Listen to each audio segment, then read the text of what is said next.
Hello, this is Miss Amber. I'm here with your English 12B live lesson. So we're continuing from the last lesson, which was on an introduction to Romanticism. And now we're moving into talking about actual poets that existed at the time. We got an introduction to a couple, Wordsworth and Coleridge, in the last lesson. But now we're going to go over some other people who contributed. This lesson is on Byron, Shelley, and Keats, who were three very prominent authors of the time. I'm going to go ahead and share my screen. Alrighty. So I'm just starting off on slide 5. A lot of this goes over information that we went over last time. So I'm going to kind of skip over this slide just a little bit. So this is about the history of the Romantic movement. So if you remember from the last lesson, this era happened after neoclassicism and the Industrial Revolution happened. So at the time, people were writing really hardcore about logic, scientific discoveries, and the importance of science.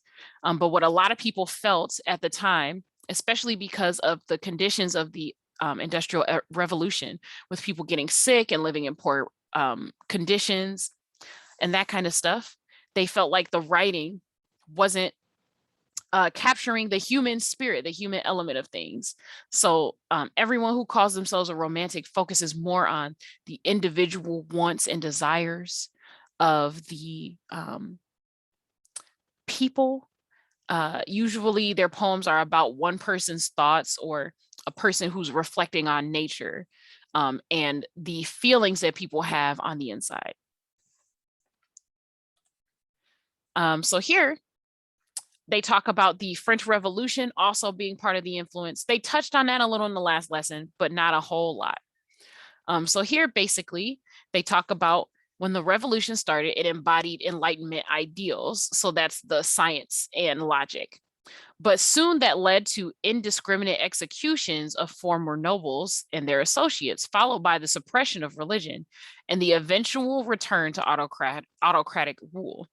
And this period, called the Reign of Terror, replaced the ideals of the Enlightenment with violence. But even though writers like the poet Wordsworth that we went over last time were inspired by all of that violence, the Reign of Terror decreased the generation's faith in revolutions. Like, they still ended up having to deal with the king. And even though they changed the rules to benefit the common people more, they still ended up with the same sort of structure they were trying to get away from, even though they had killed a lot of people and done a lot of violent things. So a lot of young people at the time just didn't believe that it was effective. You know, you kill all these people, we buck up against the ruling class. And for what? To end up still having a king, to still have to deal with the monarchy. Like, how effective is it? You know, a lot of people at the time just felt like the French Revolution were the common people venting their frustrations, but not actually being better. And that also inspired Romanticism, because being able to punish a bunch of people without actually keeping in mind what the population wanted at the time, that's not any good. And Romanticism was part of the response to that. Let's actually focus on people's feelings, on what they think, and on what they want. So there's a little table here that's like a summary of the differences between neoclassicism and Romanticism. And this is basically the long and short of the entire last lesson that we went over. So they give you a list of all the stuff down here that represents neoclassicism. And then here on the right side, the stuff that Romanticism is about. I would take time to write this down, of course, with all the other things, but this is a really good shortcut. Inner emotions and imaginations, idealism, the mysterious and supernatural, all of those things. And knowing the difference between Romanticism and neoclassicism is important, because they literally, in history, they happened one after the other.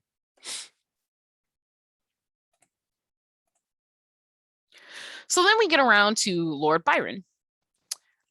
This is basically a portrait of him. He's in an Albanian dress here. And that's important because he traveled a lot. So he didn't always dress in traditional British clothes. So they give you background on him on this slide. George Gordon Byron. He was born into an aristocratic family in 1788, but grew up in poverty because of his father's waywardness. So basically, he grew up poor. And then at the age of 10, he inherited a bunch of land and the lord title, which was basically a barony, from one of his relatives who died. So it didn't make him rich, but it definitely allowed him to go to school and educate himself, learn how to write, and also travel. He did a lot of traveling. He was definitely inspired by the French Revolution. And he was able to basically focus his writing on the reflections of everyday individuals, both because he was poor and because there were a lot of people who were talking about what they thought and believed following the French Revolution. So he was interested in what France was like post the revolution because people had more freedom than they had before. And that meant that people could criticize what had happened, but also, be happy that some things had changed. So this just goes over details of his life. I think that there are a couple important points to put in your notes, especially the ones that I went over. But I'm not going to spend too much time on this because I think this is pretty easy to understand and straightforward. They tell you about his life, what he did, what he went through. And it's the same thing here. They're going on about his life and what he did. So basically, a summary of this slide is that he was considered controversial because he was pretty revolutionary. He identified a whole lot with the politics of the time, which was emphasizing more about the individual person and less on ruling nobles and things like that. It says here, Lady Caroline Lamb, one of his former love interests, described him as mad, bad, and dangerous to know. And this is important because not everyone who's a famous writer, at least that we consider famous, has quotes that you can actually pull up from people who knew them at the time. His exploits included love affairs with men and women who were nobles and writing a lot of satire. Remember, that's when you are making fun of someone, aimed at leading figures in his day. So lots of nobles, lots of critics, and fellow poets as well. Remember that from the last lesson, there were a lot of different authors who tried to mix different elements of neoclassicism and romanticism together. And Byron did not like that. And then there's some other information about him, just fun things about his life, traveling. In the bottom paragraph, they tell you that he went to Geneva, Switzerland, and that he also went to Greece. He was the sort of person to support and fund revolutionary movements by people in places that he went to. It says here, after the death of his daughter and his good friend Percy Shelley, he moved to Greece to take part in the rebellion against the Turks. So he was a very lively person. He was moving around all the time, talking to people all the time, learning about them. And it says he died of a fever at the age of 36. But because he helped take part in the rebellion against the Turks in Greece, he's considered a national hero to them. So that's a lot of, legacy to leave behind. There's paintings, as you can see here. Lord Byron supported the Greek freedom fighters. So there's just a lot of information about him because he was so famous and he moved around and did so much. And that's a lot to do as a person who started off poor and inherited money. He obviously did a lot of things with it. So here on slide 11, we finally get into his writing and what his writing is like based on his experiences growing up, basically. So it says here, despite his controversial life and work, Lord Byron was an important contributor to literature of the Romantic age. He openly rejected the works of previous Romantic poets such as Wordsworth and Coleridge. Byron was furious with Wordsworth and his late poets for denigrating, that means decaying, demoting, talking down to Alexander Pope, which is a poem he admired and emulated. So he basically looked at some of the other older Romantic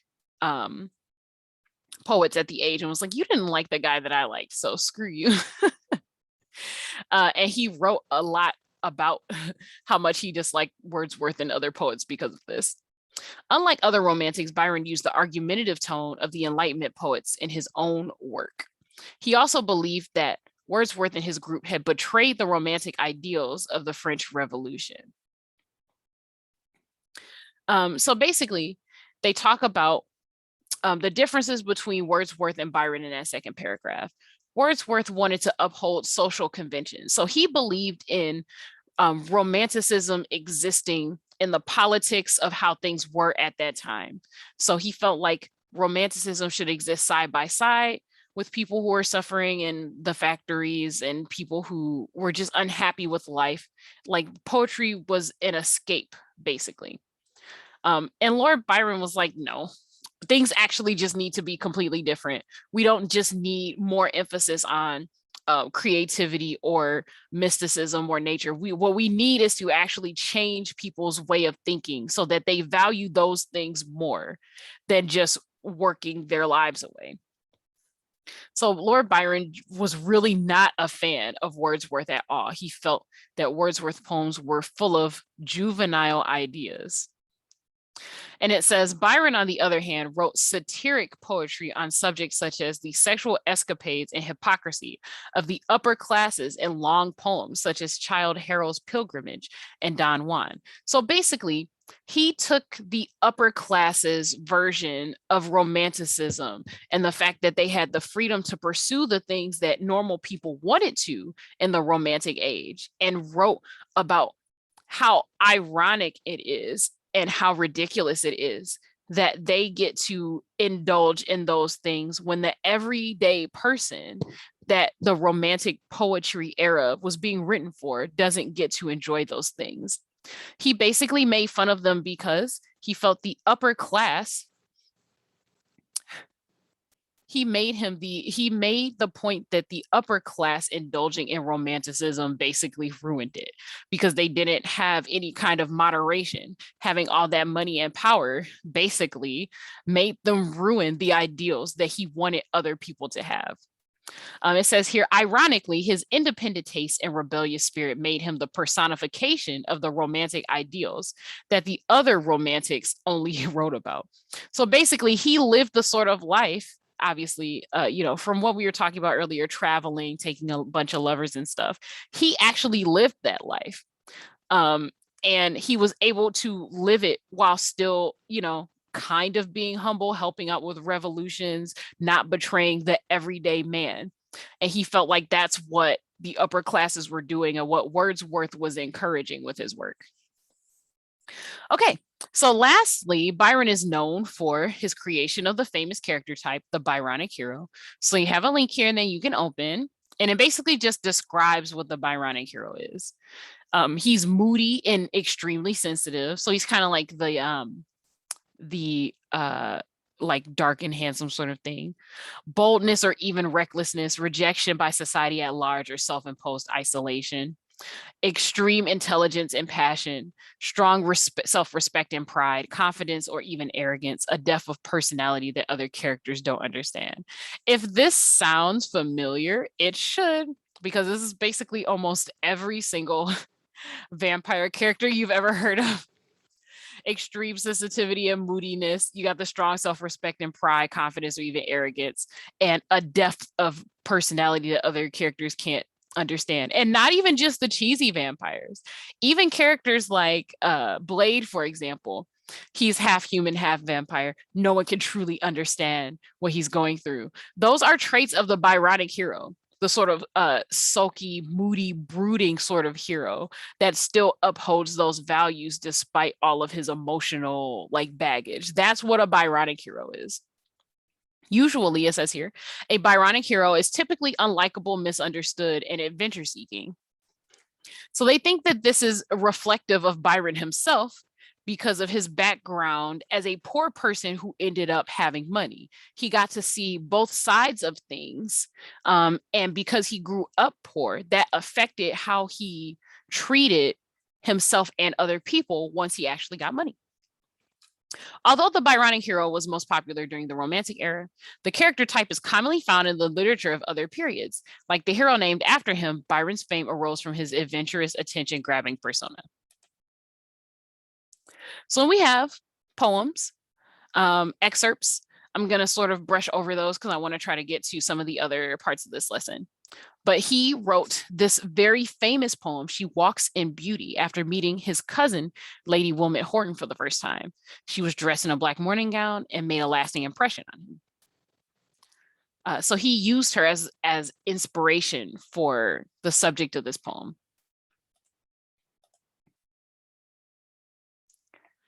And then they go over elements of the poem expressing the complexity of the beauty effectively. So the imagery that he used, elements of light and dark to describe the woman he's talking about. And then they talk about different areas that he focuses on, the alliteration and assonance, and they give you definitions of these here, so don't be afraid. So this pretty much gives you a breakdown of this poem and the different elements that make it very romantic in terms of how he wrote it. Okay, so moving on to the next author, I want to try to at least get through this before the end of our time.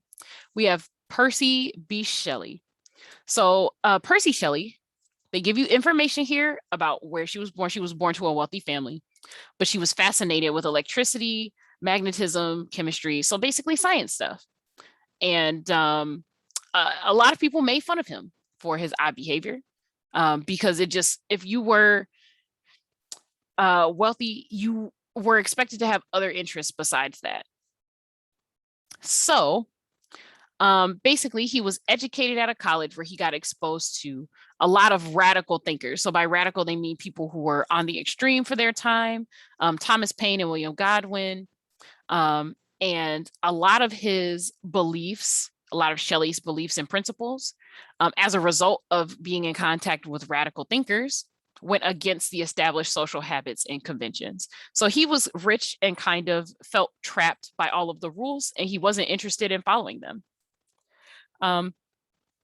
It says that his principles went against those established social habits and conventions, but he clung to them despite opposition from the people around him. So that tells you what sort of person he is.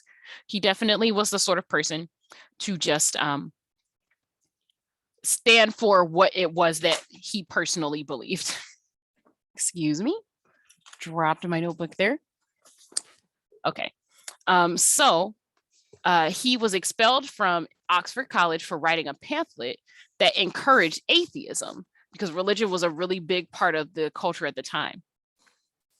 And it says here that his stubbornness and controversial beliefs caused a permanent rift between him and his father. He was married, probably due to like social expectations.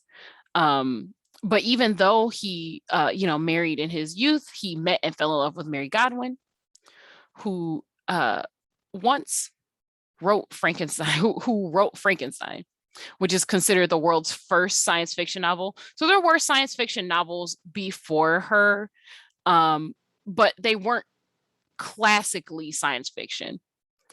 So Mary Shelley is pretty much famous for making science fiction popular. And the two of them traveled together and they visited Lord Byron. They were friends with Lord Byron. So this was just a period where a lot of writers were able to get together and actually write a lot. So the three of them were basically book club friends.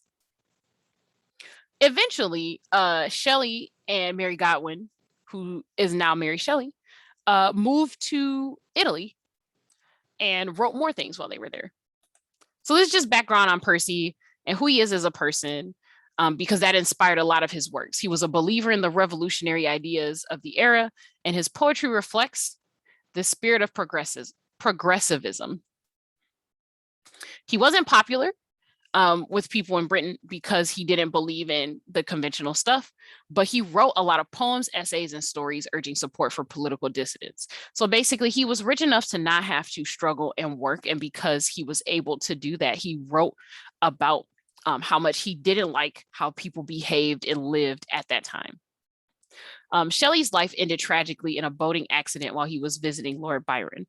Although his success during his own lifetime was limited, Shelley's principles and poetic style made him an iconic figure. So basically, we study him because he went against the grain, and even though he wasn't at all popular at the time. We appreciate people who were against the norm now because their writings and the things that they leave behind let us know that there were people who wanted things to be different. So these are some of his works. Ozymandias was the Greek name for Ramses II, which was a powerful Egyptian pharaoh. And Percy Shelley wrote a poem about him. Basically, it says here, in the Shelley poem, a narrator relays his encounter with a traveler who describes a crumbled statue of Ozymandias that he has seen in the desert. So this is an important series of thoughts on a fallen king and his legacy, which is told to a traveler. And then it says the traveler in turn tells his story to the poet and the poet relays it to his readers. So in this poem, the person who wrote it, the narrator, is aware that they got this story from someone else. So he's just passing it along and he acknowledges that in the poem. That's what they want you to understand here.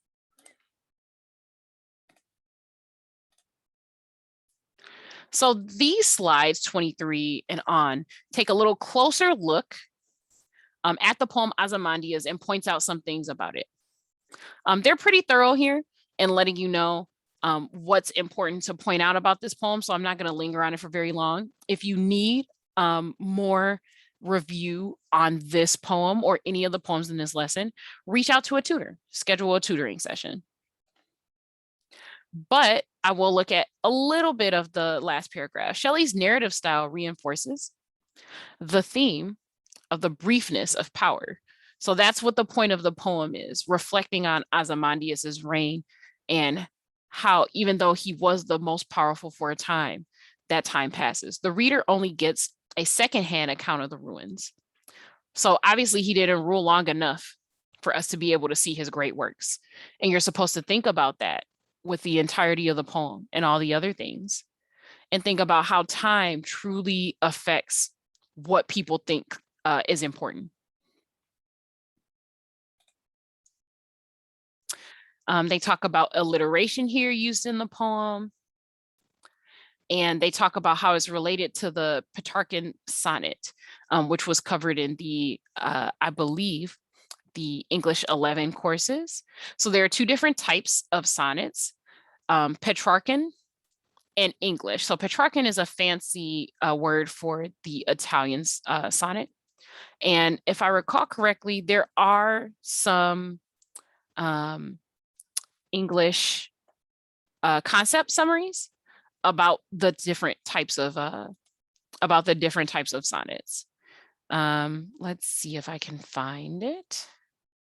Blank verse and enjambment, that's types of rhyme. Let's see. Oh, okay, it's actually from you guys' class, 12B. So in this lesson, they basically go over the different types, and that means that I probably just have to click over. Yep, okay. So we talk about the two different types of sonnets here. Petrarchan gives you the rhyming pattern A, B, B, A, B, B, A. So you have an octave. You have 8 lines and you have 6 lines. The most important thing to remember about sonnets is that they have 14 lines total. So the difference between the Italian and the English sonnet is that they're broken up differently into different sections. If you go to the resource course, or if you email your English tutor to get access to it, there is a description in the concepts about this type of sonnet. So we go over the different types of meter and feet that are in these poems, and then the definition of it. It's 14 lines long and made of 2 distinct parts. So we have the first part in 8 lines, the second part, which is 6 lines. And it talks about what those parts do. The octave represent a narrative, which states a proposition, so an idea to be considered or raises a question. And then the sestet, that's the 6 lines after, makes an abstract comment or elaborates on the proposition or answers the question that was asked in the octave. So there's a structure to it on purpose. And the English sonnets are a bit different. The first 3 sections are quatrains, So that's 4 lines. So that gets you 4, 8, 12. And then the final 2 lines are a rhyming couplet. I'm actually going to bold that because I think that's important. So if you need further explanation of these, there's even a sonnet type and structures contrast here, so you can see the difference between the two. So take a look at that if you think you need a little extra help. So the last thing here is John Keats. So John Keats was a poet who was considered the archetypal romantic writer. So he falls firmly in the middle of what we consider romantic writers to be. We're almost out of time. We're out of time. So I'm going to go over as much as I can. I'm going to try to get through at least this slide. He attended a progressive school and he studied become a surgeon, but he was interested more in literature than medical studies. So he left medical school to become a writer. So he knew a lot about science and the logic of the age and chose that to write the opposite of that because he was very moved by the writing of the time. It says here his literary career grew significantly after he was introduced to Shelley and Wordsworth. So he was able to collaborate with Wordsworth, even though, for example, Lord Byron really hated Wordsworth. And he published his first book of poems in 1817. His first poems were very personal. In their composition, he mixed everyday events of his life with the contents of personal letters. And then it says, you know, he spent time traveling through Europe. He wrote prolifically, so like about big ideas, and published his second book of poems in 1820. So being prolific just means you're grasping lots of big ideas and offering big, noticeable like insights. Keats' earlier works were not successful, but this work, his second book of poems, received great critical acclaim. So it was very well liked. And then moving down here, the melancholy tone, so that sad tone of Keats' later work is attributed to his struggle with tuberculosis. So he was ill most of his life. He ended up moving to Italy in 1820, which is when he published his second book of poems, to avoid English cold winters because they obviously were affecting his health. But he died the next year in Rome at age 25. So people's lifespans were really short at this time. Even though Byron lived for longer, he died at 36, I think. It says his passing was greatly lamented by Byron, Shelley, and many other writers of the Romantic era. So let me get into his works. Classic poetic form, he used an ode, which is a classic poetic form that expresses respect for a person, place, or thing. So he has written Ode to a Grecian Urn, and that's the first work of his that you're gonna read. So they give you a list of questions to consider with the characteristics of an ode in mind.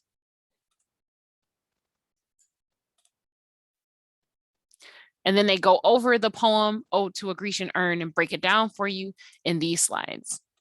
And I think that that's the majority of the lesson. They just wanted to point out these three very famous romantic authors and give you some exposure to what they wrote at the time and what they considered to be important. Okay, I'm going to go ahead and stop sharing.